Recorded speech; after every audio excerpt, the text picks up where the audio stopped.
Viewers আসসালামু আলাইকুম। আজকে আমরা একটা রান্না করব আলু, সিম, লাউ শাক এবং শুটকি দিয়ে। এখন কড়াইতে প্রথমে তেল দিলাম, এরপর কড়াইতে মরিচ, পেঁয়াজ, রসুন এবং শুটকি দিলাম। দেওয়ার পর একটু নেড়ে চেড়ে নেব, লাল হওয়া পর্যন্ত নেড়ে চেড়ে নেব। তারপরে হলুদ দিব, জিরার গুঁড়ি, ধনিয়া গুঁড়ি, লবণ ভালো করে দিয়ে আরেকটু নাড়াচাড়া করে আলুটা দিয়ে দেব।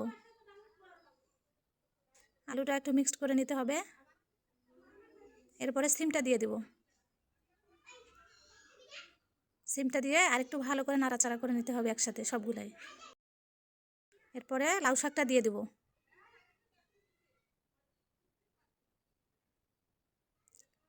লাউ শাকটা দিয়ে ভালো করে নাড়াচাড়া করে দিতে হবে। দিয়ে এখন ঢাকনা দিয়ে ঢেকে রাখতে হবে। 5 মিনিট পরে আবার ঢাকনা খুলে একটু নেড়ে চেড়ে দিতে হবে।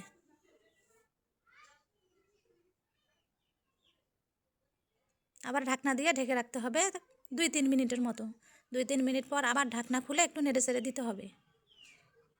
সব সবজি ভালো করে নেড়ে চেড়ে দিতে হবে, দিয়ে আবার ঢাকনা দিয়ে ঢেকে রাখতে হবে। এরপরে ঢাকনা খুলে আরেকটু নেড়ে চেড়ে দিতে হবে।